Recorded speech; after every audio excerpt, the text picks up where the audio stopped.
The air in the livestock auction hall hummed with low voices and the earthy scent of hay and animals. Dust motes swirled in the afternoon light slanting through high windows. Amidst the crowd, farmers in practical boots, sharp-eyed breeders, and the merely curious Daniel watched the auction block. He wasn't a man of means or a dog expert, just someone with a quiet empathy for animals etched onto his features. His worn jeans and simple jacket contrasted with the more polished attire of others, marking him as an observer rather than a serious player. The current lot, a German shepherd, stood with a strange stillness. Handsome, certainly, with the breed's intelligent eyes, yet a palpable hesitation held the bidders back. Daniel found it odd. He'd seen indifference before, but this reluctance felt different. Something in the dog's posture, a blend of resignation and innate dignity, resonated with Daniel, striking a chord deep within him. The auctioneer, his face a testament to countless sales, sighed, tapping his gavel. "All right, folks, a German shepherd, good lineage, who'll start us off?" Silence. The dog shifted, a barely audible whine escaping him. Daniel felt a pang. Beneath the weariness in the dog's eyes, he saw intelligence dimmed by hardship. "No takers," the auctioneer pressed, impatience coloring his tone. "Fine animal here." Still, the crowd remained passive. Just as the auctioneer raised his gavel to declare the dog unsold, Daniel's voice cut through the quiet murmur, clear and firm. "I'll take him." Heads turned. Eyes widened in surprise, focusing on the unassuming young man. The auctioneer paused, momentarily surprised. "You son, all right. Starting bid?" Daniel lifted his hand again, his gaze fixed on the dog. "I'll pay whatever the price is." Whispers rippled through the onlookers. Some chuckled at his apparent naivety, others scoffed at the notion of buying an unwanted dog. Daniel paid them no mind. His focus was entirely on the shepherd. Something in those tired eyes, a silent story of hardship, had sealed the decision. The price was secondary. The gavel fell, sharp and final. The dog was his. Approaching the holding kennel afterward, the reality settled in. The shepherd stood rigidly inside, a portrait of acute unease. Ears pinned back, tail tucked, eyes wide with raw fear. This wasn't just rejection. It was trauma. Daniel knelt slowly outside the chain link, keeping his movements gentle. "Hey, buddy," he murmured, his voice soft.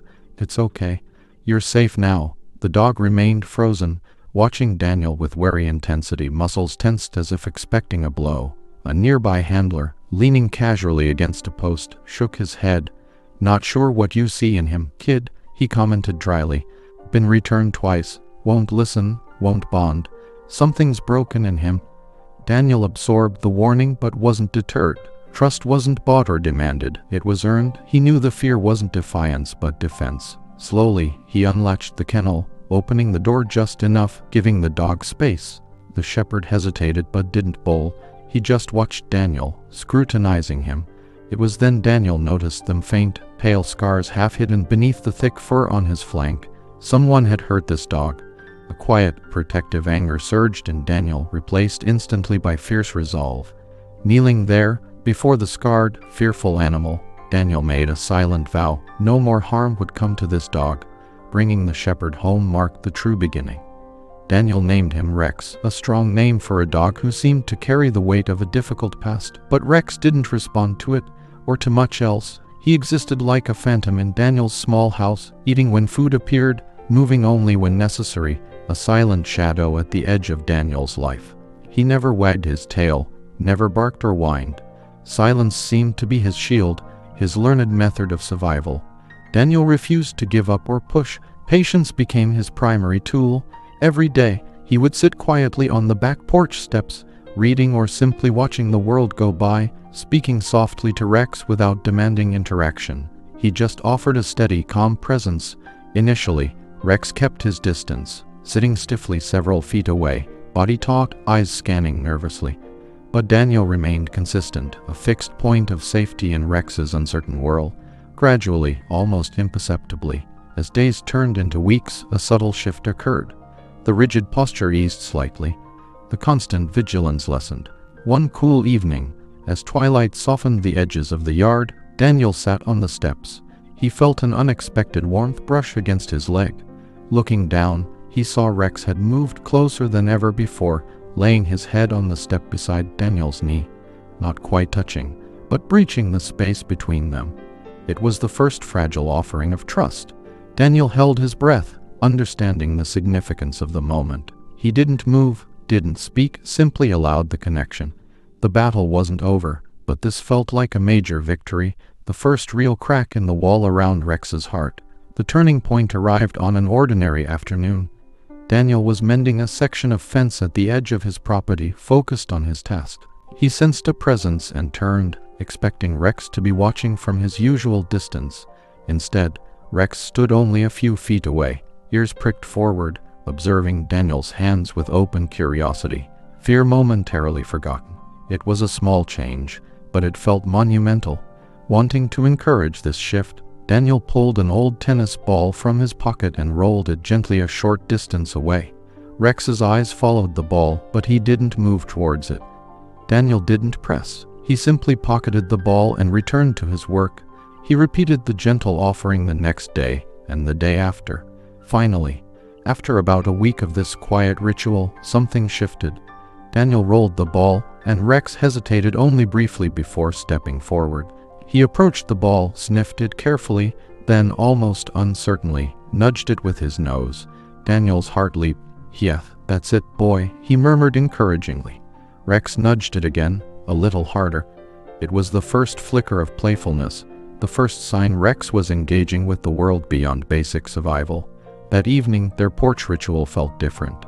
As Daniel sat, Rex didn't just lie nearby, he deliberately settled beside Daniel, pressing his body lightly against his leg. The solid warmth was grounding. For the first time, Daniel felt the tangible weight of Rex's growing trust, and perhaps, for the first time in a long while, Rex felt truly safe, leaning on someone without bracing for pain.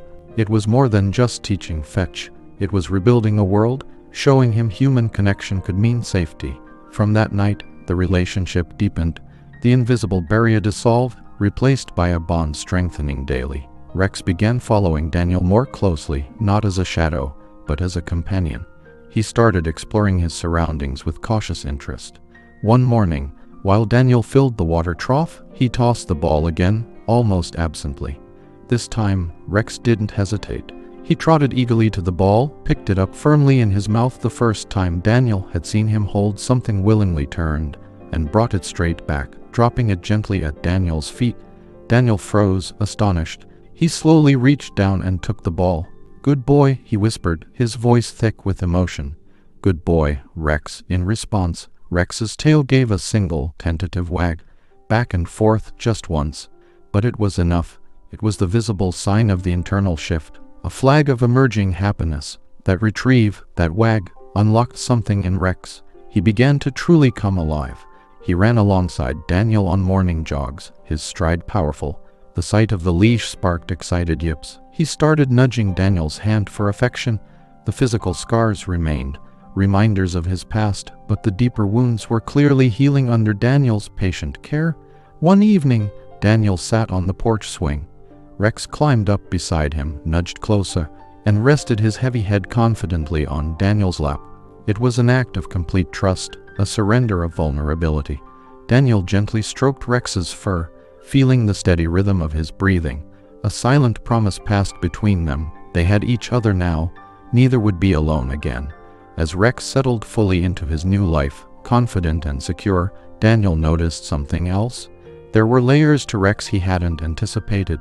One afternoon, working near the fence, Daniel needed Rex to move. Without thinking, he used an old command, "Rex, stay." Instantly, Rex froze, alert but perfectly still. Daniel stared, surprised by the precise response. He tested further, "Sit." Rex sat immediately. "Down." Rex slid smoothly into a down position. The realization struck Daniel. Rex had been trained before, professionally. Perhaps by an owner before the neglect began.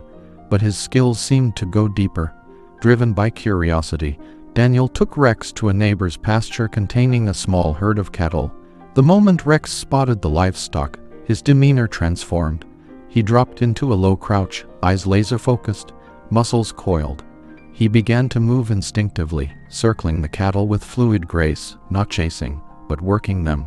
He guided them with subtle shifts in posture, nudging stragglers back towards the group. It was mesmerizing. Rex maneuvered with an innate precision and confidence that spoke of deeply ingrained talent. Daniel stood watching, speechless. Rex wasn't just trained, he was a natural herder, possessing an extraordinary gift. He had rescued not just a traumatized dog, but an animal with a powerful, inherent purpose. Fate, or luck, had brought them together. The dog discarded as worthless possessed hidden brilliance, and Daniel felt a renewed determination to help him shine. News of Daniel's rescue dog and his remarkable herding abilities spread through the rural community. Neighbors started stopping by, leaning on fences to watch Rex skillfully guide livestock, responding instantly to Daniel's quiet commands and hand signals. Ranchers who might have dismissed Rex at the auction now watched with respect, marveling at his natural talent. Some even made offers to buy him, recognizing his potential value. Daniel politely refused every time. Rex was family, not inventory. One morning, an older, experienced rancher named Sealers stopped his truck by the pasture where Daniel and Rex were working sheep. Sealers watched silently for a long time, a knowing smile playing on his lips. When Daniel gave Rex the command to rest, Sealers approached. "That dog of yours," Sealers said, his voice raspy with age and weather. Nodding at Rex, "He's special, son, real special. He's a good dog," Daniel replied, pride warming him. Sealers chuckled. "More than good, see how he reads those sheep, anticipates them. That's deep instinct. Looks like he comes from championship working lines. Dogs like that," Sealers continued, pointing out subtle physical traits in Rex, "they're born for this. Among the best." Sealers' words illuminated Rex's past. The good lineage, mentioned at the auction, the ingrained obedience, the incredible herding drive, it all made sense. Daniel suddenly understood why Rex might have been discarded. Perhaps a previous owner, focused on competition or perfection, lacked the patience for a sensitive dog potentially marred by early negative experiences. Maybe Rex hadn't met some exacting standard quickly enough, or had simply fallen into cruel or ignorant hands. He'd been judged unworthy because others failed to see or nurture his true value. Standing there in the field, the sun warm on his back, Rex resting faithfully at his side, Daniel saw their journey clearly. It wasn't just about rescuing a dog, it was about mutual redemption. Daniel had found purpose and connection, and Rex had found someone who saw beyond the fear and scars to the magnificent spirit within. Daniel reached down, scratching Rex behind the ears. He thought of the terrified animal he'd first brought home. Looking at the confident, capable dog beside him now, he whispered, his voice filled with quiet conviction, "You were never broken, buddy. They just didn't know your worth." As the sun dipped towards the horizon, casting long shadows across the pasture, Rex stood tall, alert, his noble silhouette sharp against the evening sky. He was finally where he belonged, healed and whole, standing proudly beside the man who had recognized his true value when the rest of the world had looked away.